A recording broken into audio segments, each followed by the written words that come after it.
और सभी संस्थाओं से, खास तौर पे सीए और एचएमयू और बाकी सभी कलीसियाओं से आए हुए सभी प्रभु के लोगों को मेरी ओर से जय मसीह की।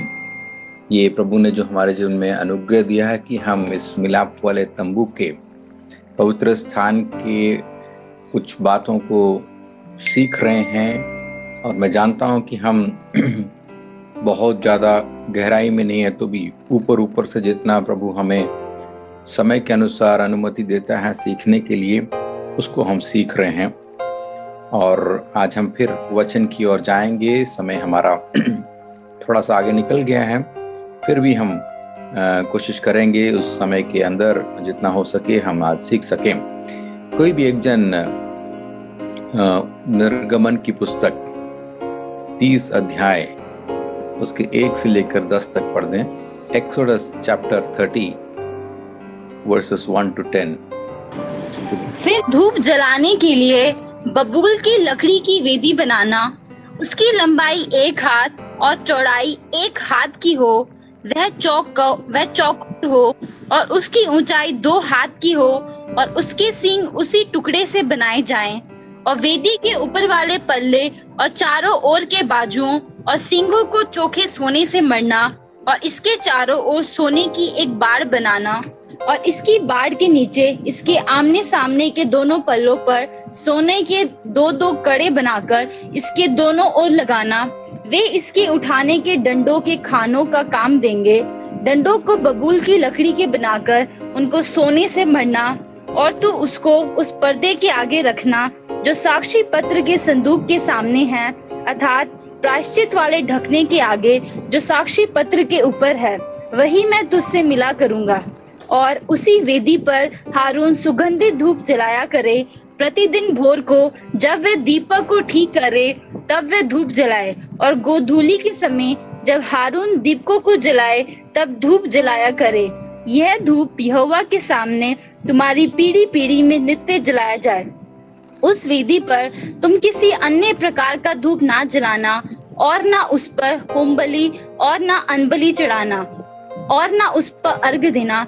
हारून वर्ष में 1 बार इसके सींगों पर प्रायश्चित करे, और तुम्हारी पीढ़ी पीढ़ी में वर्ष में 1 बार प्रायश्चित के पाप बलि के लहू से इस प्रकार इस पर प्रायश्चित किया जाए। यह यहोवा के लिए परम पवित्र है। समय को ना गवाते हुए मैं आगे बढ़ना चाहूंगा। हम जैसे देख रहे हैं कि हम पिछले दिनों से इस मिलाप वाले तंबू के एक दृश्य को देख रहे हैं। आप देख सकते हैं हमारी भूमि में 20 और 30 लाख के बीच में इजराइली लोगों के 12 गोत्र, जिसमें लेवी प्रभु के इस मिलाप वाले तंबू के पास रहते हैं, बाकी सब इर्द गिर्द रहते हैं। वे सब लोग इस मिलाप वाले तंबू में इस दरवाजे से होकर आके अपने बलि को चढ़ाकर अपने गुनाहों की माफी के लिए प्रभु परमेश्वर से प्रार्थना करते हैं, और उसके बाद वहां से चले जाते हैं। और फिर हम और भी जब इसके बारे में गहराई से देख रहे थे, तो जैसे मैंने आपको बताया हमारे स्क्रीन में, जैसे मैं आपको दिखाना चाहूंगा कि इस मिलाप वाले तंबू के बारे में जब सीखते हैं, और भी कुछ बातें इसमें दिखाई देती हैं। मैं जरा आपको दृश्य दिखा दूं, समय कम है इसलिए समय के आधार पर जो भी, हाँ ओके, ये देखिए। जब हम दूर से देखते हैं तो मिलाप वाले तंबू के एक दृश्य को हम एक दूसरे रीति में देख सकते हैं। यहाँ तक तो आंगन है, अभी इसके अंदर क्या है ये देखिए। ये पवित्र स्थान है। इस पवित्र स्थान में 3 वस्तुएं हैं, उसमें से 2 हमने सीख ली। एक है ये मनोरा जो दीवट है, और दूसरा जो मेज जिसके ऊपर रोटी रखा गया है, जिसको भी हमने सीख लिया है। और आज हम सीखेंगे ये देखो, बिल्कुल अति पवित्र स्थान के पास एकदम उसके जो पर्दे के पास रखा हुआ है वेदी, धूप की वेदी, सोने से बना हुआ धूप की वेदी, ये देखिए। और इसके अंदर है जो परमेश्वर का संदूक, जिसको हम अगले सप्ताह पढ़ेंगे। तो ये एक चित्र है। और मैं एक और आपको बता दूं ताकि आप जो है मन के अंदर इस बात को रख सकते हैं, क्योंकि एक बार मन में बैठ जाए ये बात। ये भी एक दृश्य है जो दूर से देखा जाए तो देखिए, इसको, ये पवित्र स्थान है और ये अति पवित्र स्थान है। तो एक अलग एंगल से हम इसको देखते तो इस प्रकार इसके अंदर की वस्तुएं अभी इसमें दिखाई नहीं दे रही, परंतु मैंने आपको दिखाई। और एक चित्र मैं आपको दिखाना चाहूंगा, जैसे अभी आपने पढ़ा कि जो परमेश्वर के दास लोग यानी याजक लोग उस पवित्र स्थान में जाकर, ये देखिए सोने की जो वेदी है, इस वेदी के ऊपर धूप चढ़ा रहे हैं। देखिए सुगंधित वस्तु, और इसके ऊपर कोयला है। और ये कोयला कहाँ से लाया ये भी मैं थोड़ी देर में बताऊंगा।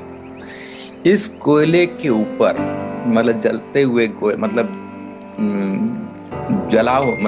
जलता हुआ जो कोयला है, इसके ऊपर जो धूप यानी सुगंधित वस्तु जब इसके ऊपर डालते हैं तो ये पिघलता है और उसमें से खुशबू पैदा होती है। देखो ऊपर की ओर एक खुशबू जा रहा है, और एक खुशबू तकरीबन आधे माइल दूरी में, उस तंबू के आधे माइल उत्तर दक्षिण पूर्व पश्चिम की ओर ये धूप सुगंधित वस्तु है फैल जाती है। और एक चित्र मैं आपके सामने बताता हूँ, जरा आप मन में इन चित्रों को आप बैठा लीजिए। जिस धूप की वेदी के बारे में हम लोग कह रहे हैं वो ये वाली है। ये देखिए, ये है सोने की, है ना। देखो कैसा लग रहा है ये एक दूसरे एंगल से। और इसमें आपने देखा होगा कि बार बार बाद में शायद चित्र दिखाने का मौका मिले या ना मिले टाइम की कमी के कारण से, इस वेदी, सोने की वेदी के देखो ऊपर 4 सींग है, ठीक है ना, 1 2 3 4। इन चारों सींगों में देखो खून लगा हुआ है। और ये खून कौन लगाते हैं? ये याजक साहब लगाते हैं। वो बाहर से जो वेदी है वहां पर जो बलिदान किए हुए वस्तु में से थोड़ा सा खून एक बर्तन में लेकर आके इन चारों सींगों पर लगाते हैं। इसका अर्थ भी हम थोड़ी देर में सीखेंगे। तो ये आप लोग मन में बैठा लीजिए चित्र को। और फिर एक और चित्र मैं आपको दिखा देता हूँ, थोड़ा और आपको पता चलेगा कि ये कितना महत्वपूर्ण है। और ये देखो सोने का कितना अच्छा प्रीव्यू है यहाँ पर। ये सोने की वेदी वही चीज है, पर उसको दूसरे एंगल से देखा जाए, ये बिल्कुल चमक रहा है। उसके ऊपर देखो ये जो इसके अंदर कोयला डाल के और उसके ऊपर धूप की जो सुगंधित वस्तु डालते हैं। और यहीं पर पादरी साहब मतलब याजक साहब खड़े होकर प्रार्थना करते हैं।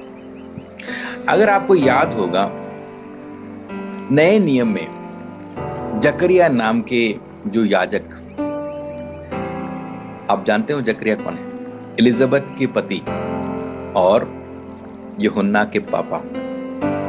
यूहन्ना पैदा नहीं हुए थे, लूका में लिखा हुआ है पहले अध्याय में। और वो अंदर जब गए, यहीं पर खड़े होकर क्या कर रहे थे? प्रार्थना कर रहे थे। यानी आपके मन में अभी क्या होना चाहिए? ये जो स्थान है प्रार्थना और आराधना को देने की जगह, यानी प्रार्थना प्रभु की ओर चढ़ाने की विनतियां और आराधना का एक समय है, एक जगह है। और जकरिया भी क्या कर रहे थे? प्रार्थना कर रहे थे। और उस समय उन्होंने दर्शन देखा। क्या देखा? एक स्वर्गदूत आकर बोलता है कि तुम्हारा एक बेटा पैदा होगा, उसका नाम यूहन्ना रखना। ये वो सारी कहानी आप जानते हैं। और जकरिया एकदम से परेशान हो गए, मतलब एकदम से उन्होंने दूत को देखा और फिर वो बाहर आकर बोल नहीं पाए, है ना। मेरा बोलने का मतलब, ये प्रार्थना की जगह है और ये वास्तविक आराधना चढ़ाने की जगह है। तो आप पूछेंगे अभी तक हम क्या कर रहे थे? मैं जरा आपको जल्दी से लेके चलता हूँ। अगर आप पिछले क्लासों को जानते हैं तो अच्छी बात है, नहीं जानते तो मैं थोड़ा रिवाइज कर देता हूँ 2 मिनट। क्योंकि बिना उसको समझे हम इधर नहीं आ पाएंगे। आप जानते हैं कि जब इजरायली लोग मरुभूमि में थे तो वो लोग सबसे पहले जो प्रभु के भवन में आते थे। मैं आपको ये चित्र एक और दिखा देता हूं। हाँ, ये भी आप देख लीजिए तो थोड़ा आपको समझ आ जाएगा। ये देखिए, आपके सामने ये चित्र है, ये दूसरे डायरेक्शन से दिख रहा है। इजराइल लोग आकर, ये एक वेदी है, तांबे की वेदी। इस वेदी के ऊपर अपने बलि के वस्तु को चढ़ाते हैं।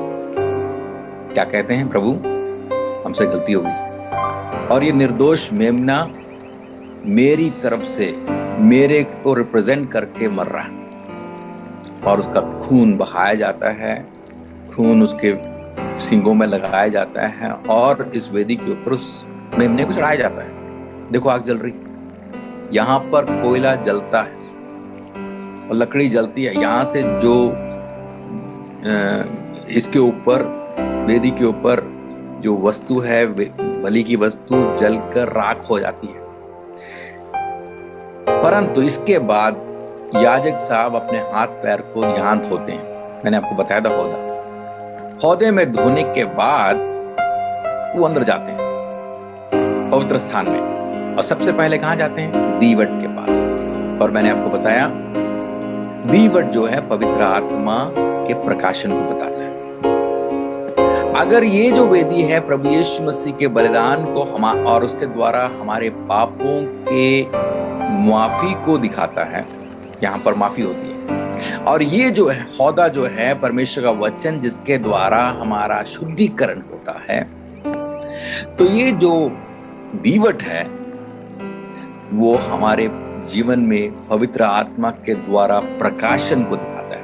मतलब इसके प्रकाश से ही हम आगे बढ़ सकते हैं, वचन को समझ सकते हैं, आत्मिक सच्चाई को समझ सकते हैं। और उसके बाद याजक अपने दाईं ओर मुड़ते हैं। ये दाईं ओर जो टेबल है, मेज है, मेज के ऊपर रोटी रखा हुआ है। मैंने कहा 12 रोटी रखी होती, 12 रोटी 12 गोत्रों को बताती, और ये जो है 12 गोत्रों को दिखाती है।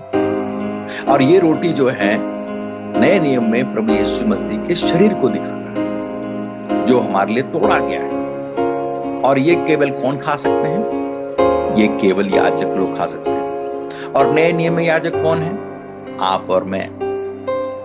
प्रभु के द्वारा बुलाए गए सभी लोग राजकीय पदधारी और याजकों का समाज है करके हम पहले पत्रस में पढ़ते हैं। और रोटी में से खाना अनिवार्य है, यानी प्रभु भोज लेना अनिवार्य है। और इसको हम वचन के रूप में भी देख सकते हैं, वचन है ये, इसको हमें खाना है ताकि हम जीवित रहें। ये सब करने के बाद याजक साहब वेदी, सोने की वेदी जो है, धूप की वेदी जो आपके सामने दिख रहा है, इधर पहुंचते हैं। और ये हम आज सीख रहे हैं और आपके सामने ये पढ़ा गया। इस वेदी के ऊपर जो कोयला, इधर एक नीचे कोई आग लगी नहीं होती, ऊपर ही जो है एक लिड होता है, उसके ऊपर एक बर्तन के ऊपर कोयला ला के रखते हैं। कौन सा कोयला है, ये यहां से बाहर से लाया गया वही कोयला, जलता हुआ कोयला एक छोटे से बर्तन में याजक इसमें ला के रखते हैं। इसका भी अर्थ है हमें कहीं और से कोयला नहीं लाना, यहीं से लाना। जिस कोयले के ऊपर वो जो निर्दोष मेमने को भस्म किया गया, जिस कोयले ने ये देखा कि उसके सामने एक निर्दोष मेमना मारा गया, उसको भस्म किया गया, और उसके बलिदान से उस पुरुष के या उस परिवार के पाप क्षमा हुए, वही जलता हुआ कोयला। देखो, the same coal that has witnessed the forgiveness or the sacrifice of that animal, वही कोयले को यहाँ पर याजक लेके आते हैं, दूसरा कोयला नहीं है। देखो, उसमें भी खून है, इसमें भी खून है। और लाकर यहाँ रखकर याजक अपने हाथ में एक बर्तन में खून भी लेके आते। कौन सा खून, तो यही खून जो यहाँ से जमा किया था। थोड़ा तो यहाँ लगाते हैं, बाकी खून लेकर आते हैं। मैं बता दूं क्यों, लेकर आकर इसके चारों सींगों पर लगाते, जैसे मैंने आपको बताया, चारों सींगों में, और लगा के उसके बाद यहां पर रखा हुआ सुगंधित वस्तु जो है इस कोयले के ऊपर लाल के डालते, और जैसी सुगंधित वस्तु जो स्पेशली बनाया होता है उसके ऊपर डालते हैं तो इतना खूबसूरत है, इतना बढ़िया स्मेल उसमें आता है कि वो आधे मील, यानी उसके रेडियस में आधे मील में ये जो है खुशबू फैल जाती है। लोग बाहर होते हैं, बाहर केवल याजक ही यहां खड़े होते हैं, बाकी सब बाहर होते हैं, उन तक ये खुशबू पहुंचती है। और जब उन तक खुशबू पहुंचती है तब लोगों को मालूम चल जाता है कि हमारी प्रार्थना ऊपर की ओर गई है। ये धूप की वेदी जो है हमारी ऊपर को जाने वाली प्रार्थना को दिखाती है। ठीक है, तो ये है आपके सामने बताया होगा ये दृश्य, इसको आप समझ गए कि मैं अब इसको डिस्क्राइब करके बताने जा रहा हूं।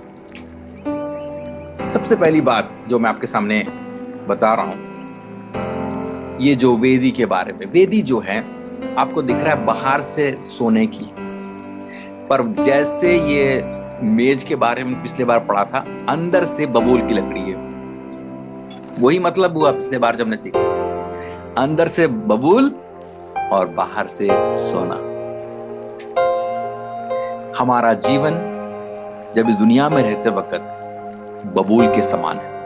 जैसे मैंने पिछले बार बताया, दुनिया के धूप, परेशानियां, कष्ट, निंदा, ये सब को सहते सहते, मैं पिछले दिन एक वीडियो देख रहा था जहां पर मसीह लोगों को गांव से भगा रहे, जाओ यहां से, गांव से क्या कहते हैं, देश से निकाल देंगे। अरे हमारा देश है, हमारा अपना घर है, वहीं से मार के हमें निकाल रहे। तो आपको दुख लगता होगा, सबको दुख लगता है, मेरे घर से मुझे ही निकाल रहे। याद रखना, बबूल है, बबूल है, ये दुनिया मेरा घर नहीं है। ऐसे धूप आएंगे, ऐसी सख्त बातें आएंगी, ऐसी गालियां सुननी पड़ेंगी, पर याद रखना इसको आपको ऐसी रखने के लिए प्रभु ऐसा नहीं देगा। इसी लकड़ी को जो आप और मैं अंदर लाकर सोने से मुड़ाकर आपको वहां पर बैठा देते हैं। और आप कहां हैं मालूम? अभी पवित्र स्थान, अति पवित्र स्थान के बिल्कुल पास। दुनिया देखते वक्त आप बेकार हैं, गांव से निकालने, मतलब इस देश के परदेसी है ना, कोई फायदा नहीं, आपका इधर रहने का कोई मतलब नहीं है। परंतु उनको क्या पता, हमारी जो सिटीजनशिप, हमारी नागरिकता जो है स्वर्ग की है। हम तो उसके पास खड़े होने वाले हैं। उनको क्या पता? आपको पता है, मुझे पता है, पवित्र आत्मा को पता है, और शैतान को भी पता है।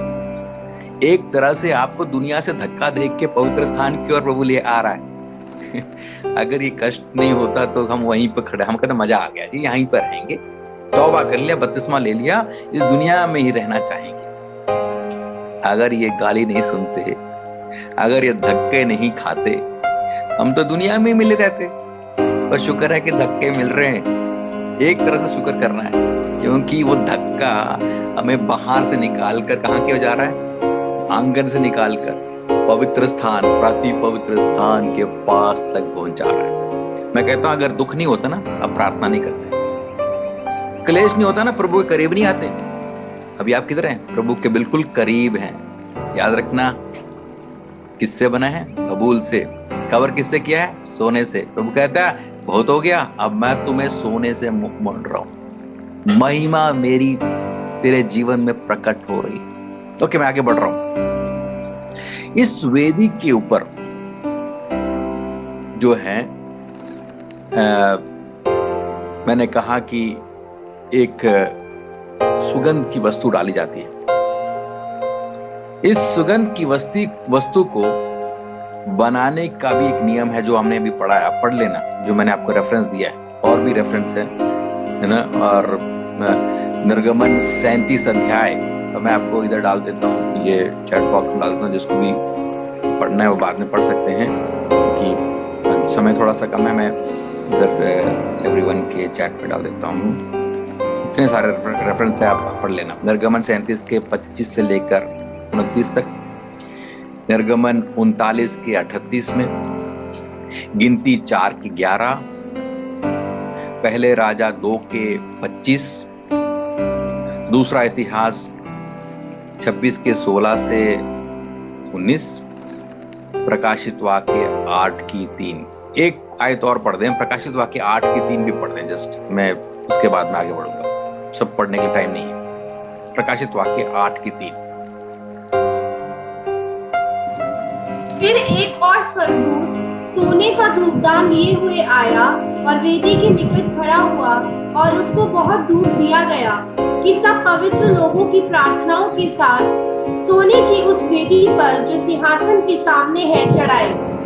देख लीजिए, ये जो सोने की धूप की वेदी किसको बताती है, और भी रेफरेंस हैं बाद में आप देख लेना, भजन संहिता में लिखा हुआ है। ये धूप की जो वेदी है, ये जो सुगंधित वस्तु ऊपर की ओर जाती है, हमारी प्रार्थनाएं हैं।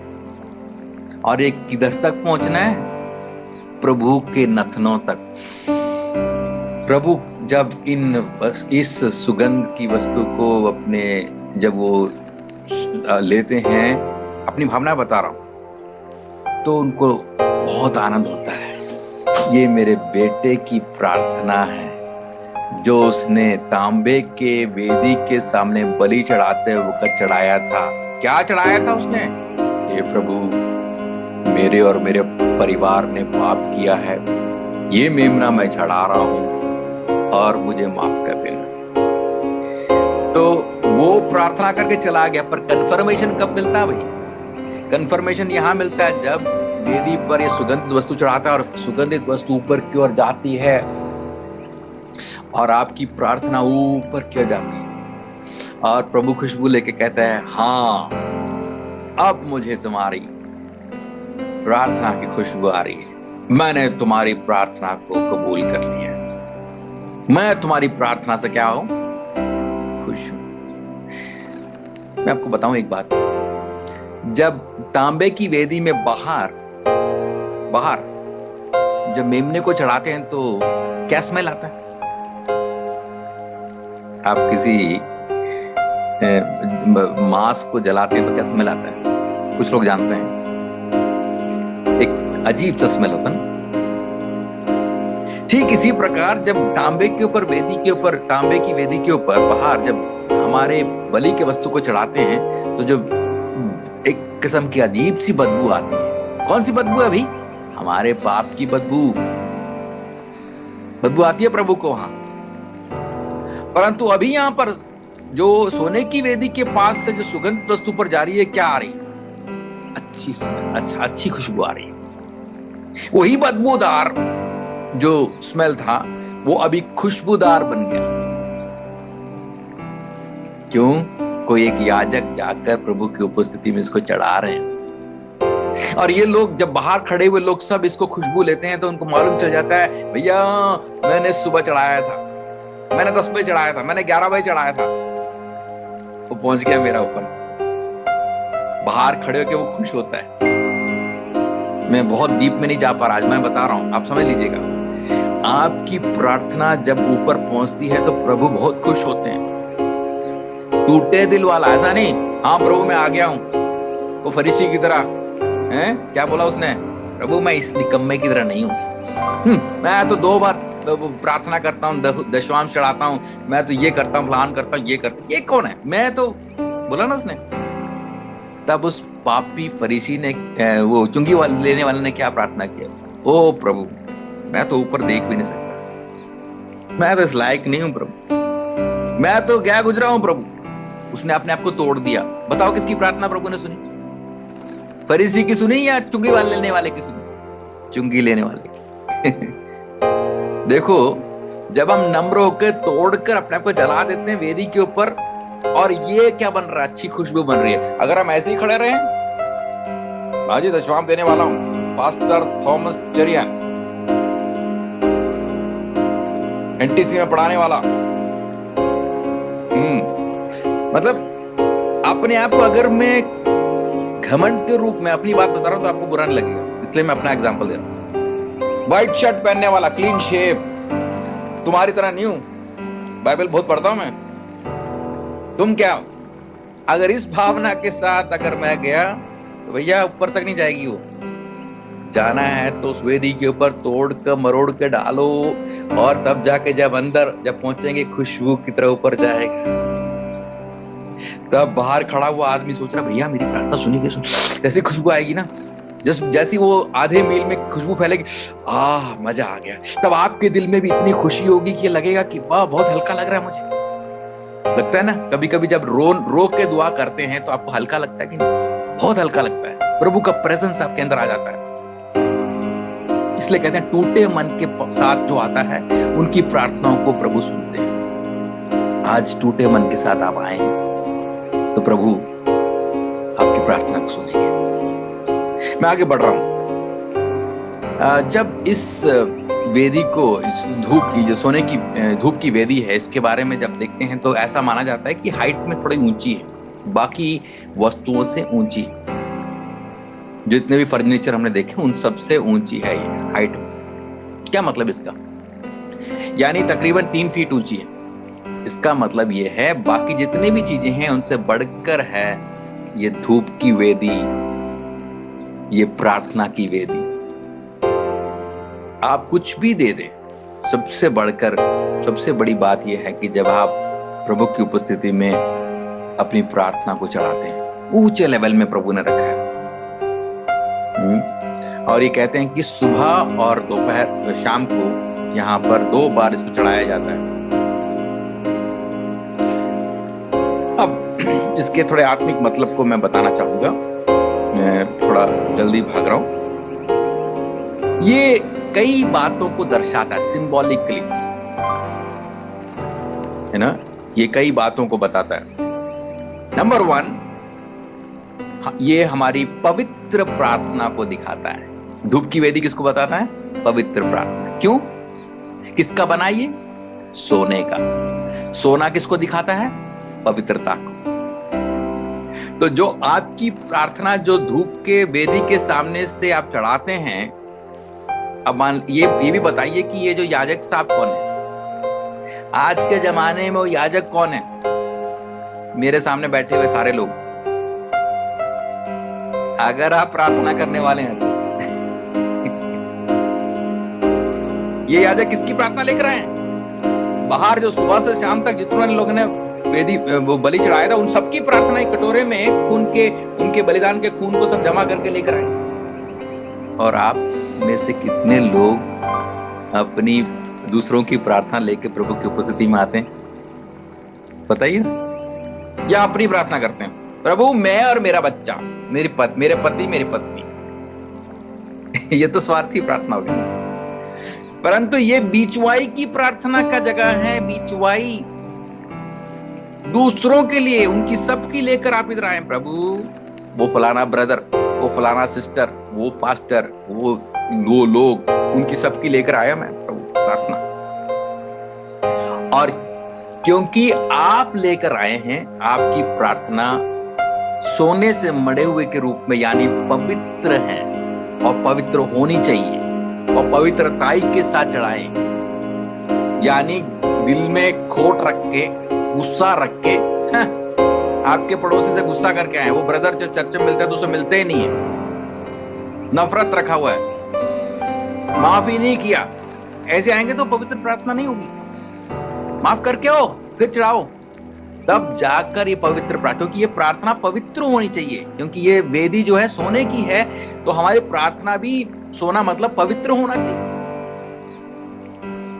और दूसरी बात, ये प्रार्थना जो है इनडिस्ट्रक्टेबल है, यानी अविनाशनीय है ना हिंदी में, करेक्ट है, जिसको नाश नहीं किया जा सकता। क्यों? अंदर लकड़ी कौन सी है? बबूल की। बबूल की लकड़ी इतनी स्ट्रांग होती है जो काफी ड्यूरेबल होती है, काफी लंबे लंबे समयों तक चलती रहती है। ना उसको वार्निश की जरूरत है, ना कुछ और उसमें लगाने की जरूरत है, वो अकेला ही काफी है। यानी आपकी जो प्रार्थना वहां पर एक तो पवित्र है, दूसरी ऐसी प्रार्थना जिसको नाश नहीं किया जा सकता। कोई भी शक्ति आपकी प्रार्थना को रोक नहीं सकता। मैं बताता हूं आपको, आप समझना इसको। भले आपके चर्च को बंद कर दिया जाएगा, कर दिया जाएगा ना, पकड़ के ज्यादा से ज्यादा कहां डालेंगे? जेल में। भैया पौलुस और शैलास को पकड़ के कहां डाला था? जेल में। हाथ दोनों बंद है, बांध लो, हाथ पैर भी बांध लो, मार भी दिया उनको, पर प्रार्थना बंद हुई। रात के 12 बजे लगे हुए, प्रभु का धन्यवाद, ऐसे ताली बजा रहे हैं दूसरे के हाथ के साथ। ये एक का हाथ ऐसे, दूसरे का हाथ वही दूसरे की ताली बजा रहे हैं, प्रभु का धन्य। ये उन्हीं के लिए जो सही तरह ताली बजाते हैं, जो बजाते नहीं उनके लिए तो कोई होप ही नहीं है, बता रहा हूँ। तो बजा लीजिए अच्छी तरह, बाद में प्रैक्टिस हो जाएगी। ये लोग बहुत प्रैक्टिस करते थे, तो जेल में अच्छा हो गया उनके ना, एक की ये दाया हाथ, दूसरे का बाया हाथ लगे हुए, प्रभु का धन्यवाद करूंगा। ट्यून भी नहीं है गाने में, चलो कोई बात नहीं, ट्यून नहीं प्रभु देख रहा, म्यूजिक भी नहीं है, कोई कीबोर्ड नहीं है, कोई गिटार नहीं है। इसके विरोध में नहीं हूं, गिटार भी चाहिए, कीबोर्ड भी चाहिए, सब कुछ चाहिए, पर नहीं हो तो भी चलेगा।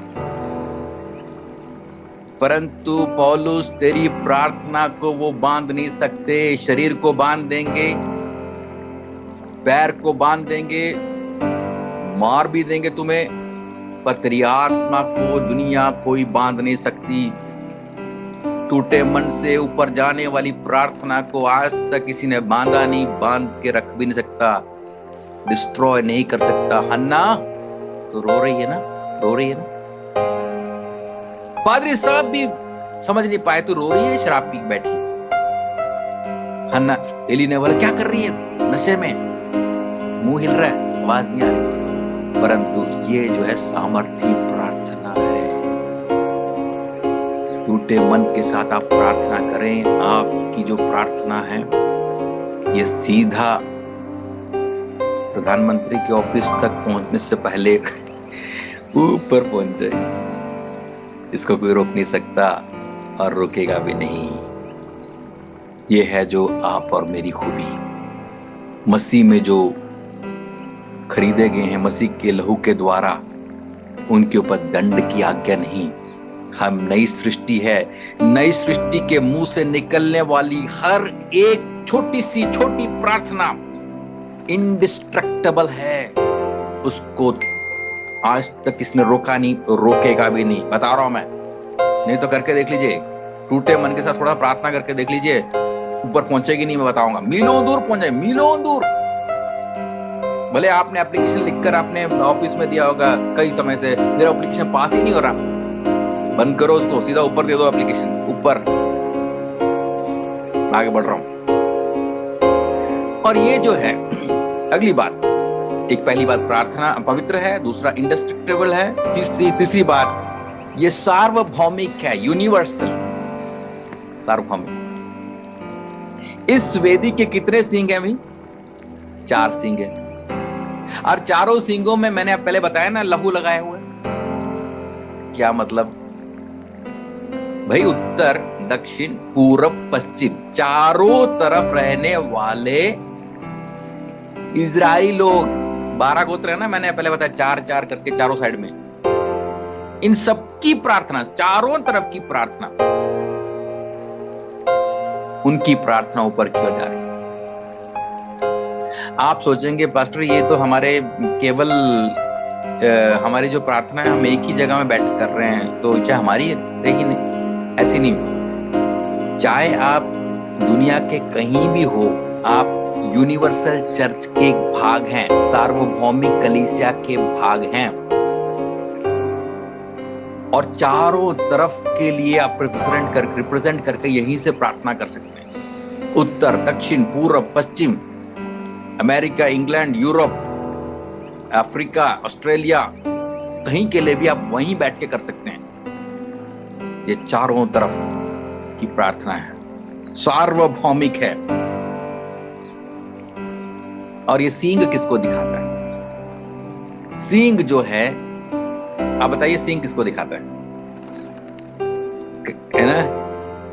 जो जानवर होते हैं उनके सींग में क्या होता है? बल होता है। जिसके सींग हैं उसके बल है ना? और 2 सींग हैं तो बहुत बल है, ऐसे तो 2 ही होता है। और यहां पर कितने सींग हैं? 4 सींग हैं, तो डबल पावर ना। यानी साधारण रूप में अगर एक जानवर के 2 सींग उसके सामर्थ्य को दिखाता है, एक मसीह व्यक्ति को उसके जीवन में साधारण नहीं असाधारण सामर्थ्य है। डबल अनॉइंटिंग, डबल अभिषेक, डबल सामर्थ्य। कितनों को ये आत्मिक अर्थ समझ आया मुझे मालूम नहीं। 2 + 2 4।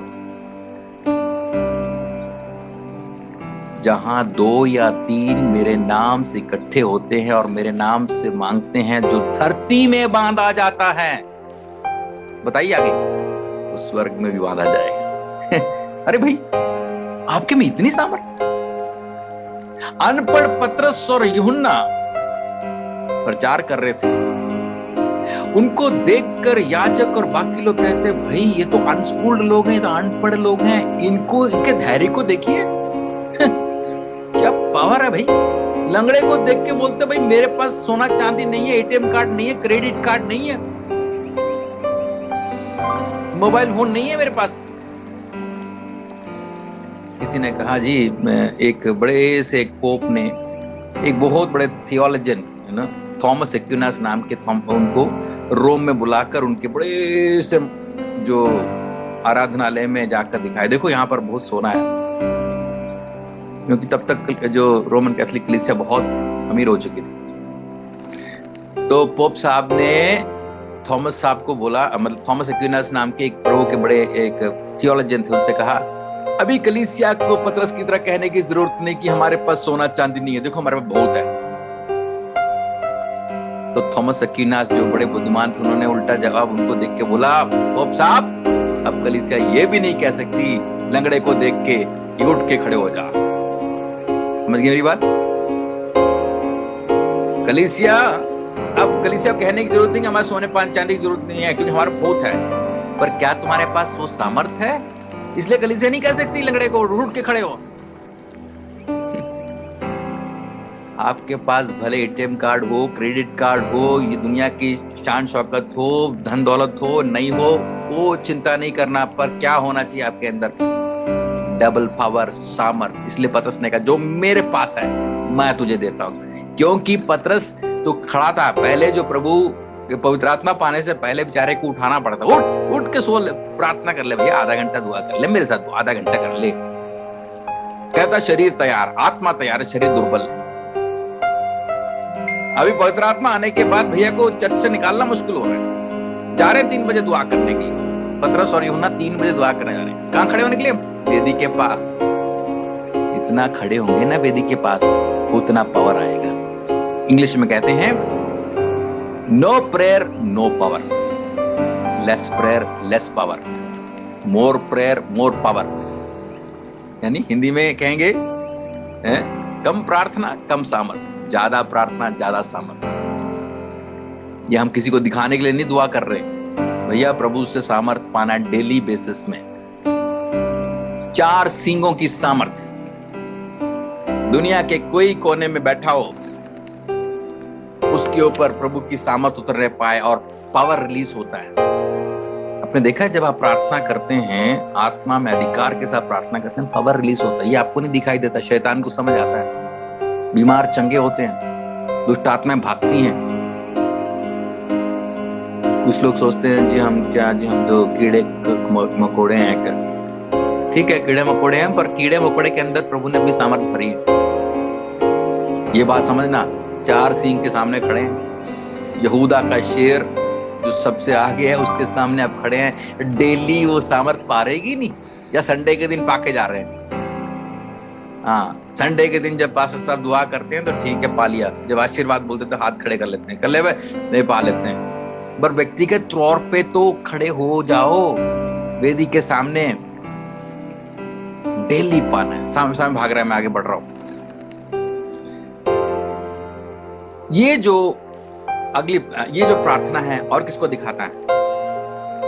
सामर्थ्य प्रार्थना को दिखाता है और माफी को दिखाता है, माफ किए हुए प्रार्थना को दिखाता है। क्यों बता रहा हूं मैं ऐसा? इस वेदी के ऊपर लगाया खून कहां से लाया है? बाहर से लाया।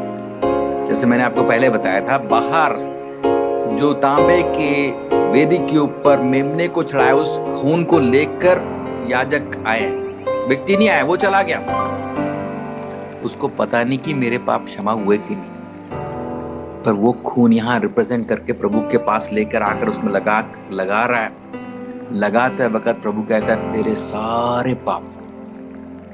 पुराने नियम में तो कवर कर रहे, ढांप रहे। पर ढांपने का प्रॉब्लम ये है, जैसे मान लीजिए इधर आपके पाप लिखे हुए इधर। पुराने नियम में क्या होता है, आपके पाप है ना ऐसे आके खून के द्वारा ऐसे ढम जाते हैं। अब दिख नहीं रहा, चोरी किया, झगड़ा किया, लड़ाई किया, वो सब कुछ नहीं दिखाई देता। पर एक चांस ये है कि बीच बीच में हम उठा के देख सकते हैं। हाँ, उठा के देख सकते हैं। कवर में ये प्रॉब्लम है कि उठा के देख सकते हैं बीच बीच में। पर नए नियम में क्या है, कवरिंग नहीं, रबर लेके प्रभु ने मिटा ही दिया। लाल अपने लहू का रबर लेके पूरा मिटा दिया। दिख ही नहीं रहा भैया, कवर नहीं है, पूरा धुल गया। शैतान बार बार आपको याद दिलाता, तूने वो किया, तूने ये किया, वो किया। बोलना, उसके पुत्र यीशु का लहू मुझे सारे पापों से शुद्ध कर दिए हैं। मैं डेली बेसिस में शुद्ध हो रहा हूं, वचन के द्वारा शुद्ध हो रहा हूं। इधर खड़े हो तो यही याद रखना कि भाई मेरे सारे पाप प्रभु के अनुग्रह से मेरे पाप धुल गए हैं, मिट गए हैं, और एक हल्कापन आपको महसूस होता है। अगली एक बात मैं बोलना चाहता हूं यहाँ पर, ये समय भाग रहा है।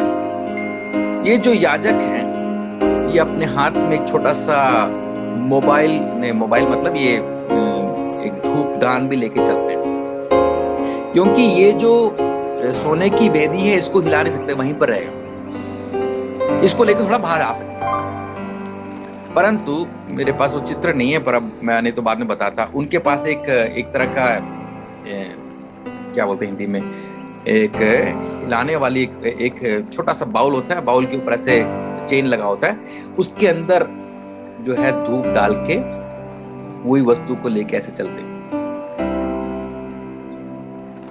यानी याजक जो हैं अंदर जाके प्रभु से माफी तो मांग ली, धूप भी चढ़ा लिया, पर वेदी को तो बाहर नहीं लेके आ सकते। पर छोटा सा एक उनके पास बर्तन है, उसमें तो लेकर आ सकते। जब लेकर आ रहे हैं, चारों ओर लोग खड़े हैं, उनको खुशबू आती है।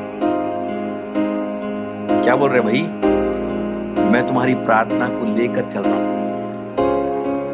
सिर्फ चर्च में जाते वक्त नहीं, गाड़ी में भी प्रार्थना कर सकते। ओनली थी गाड़ी में प्रार्थना करते वक्त आंख खोल के करना प्रार्थना। जब गाड़ी चला रहे हैं आंख बंद मत करना। कुछ लोग बहुत आत्मिक हो जाते हैं, बोलते हैं आप गाड़ी चला रहे हैं तो आत्मा में आके आंख बंद कर लेते हैं, फिर बात बोलना प्रभु को कि प्रभु एक्सीडेंट हो गया। आंख खोल के गाड़ी चलाओ, आत्मा में प्रार्थना करो। यानी नए नियम में प्रभु ने हमें निरंतर प्रार्थना करने के लिए, कहीं भी जाके प्रार्थना करने के लिए बोला है।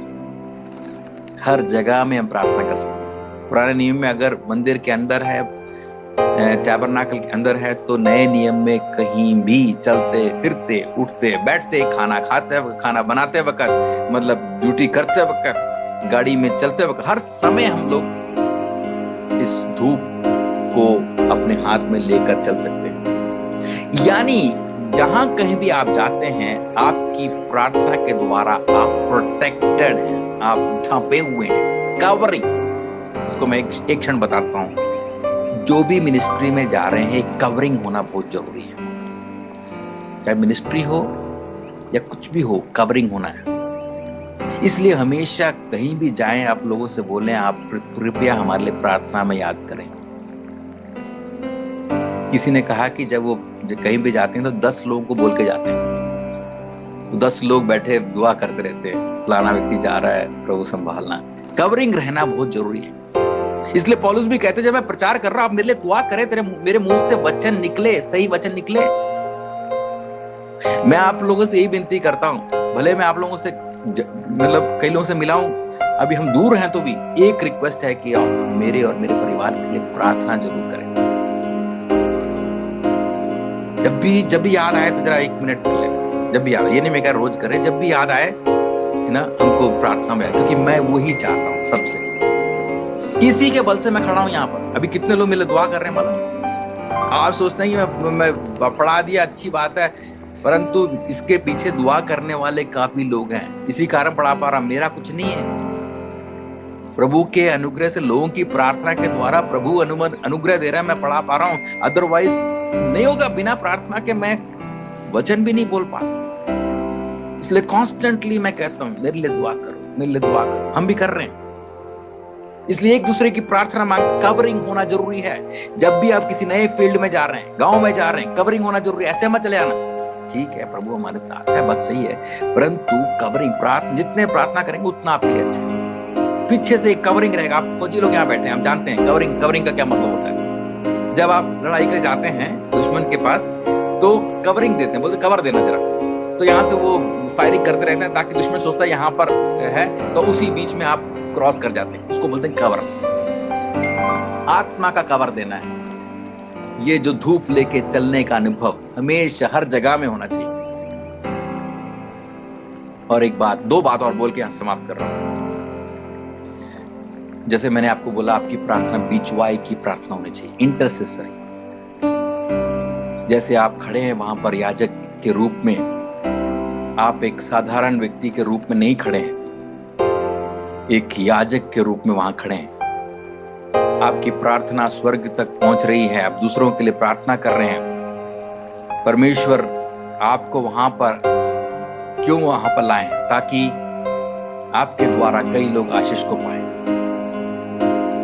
मेरे सुनने वाले सभी लोगों से मैं कहना चाहता हूं, अगर हम नहीं प्रार्थना करेंगे तो प्रभु किसी और को खड़ा करेगा, परंतु उनके खून का बदला हमारे जीवन से प्रभु ले सकता है ना। ये जैसे आपके चित्र में दिख रहा है ये व्यक्ति, देखिए याजक, आप और मैं इसी की तरह रोज आके चढ़ाते हैं। प्रभु इस देश के लिए, इस व्यक्ति के लिए, इस परिवार के लिए, इस कलीसिया के लिए मैं ये चढ़ाता हूं। आप जो हैं उत्तर का वेट मत करिए, वफादारी के साथ करते रहें। और एक बात, एक और आयत पढ़ के यहां समाप्त करें। पहला थिस्सलुनी 5:17 पढ़ेंगे। पहला थिस्सलुनी 5:17 आज समाप्त कर रहे हैं। 2-4 मिनट में समाप्त करेंगे। निरंतर प्रार्थना में लगे रहो। निरंतर प्रार्थना में लगे रहो। अच्छा, ये जो वेदी के ऊपर कब धूप चढ़ाना, मालूम?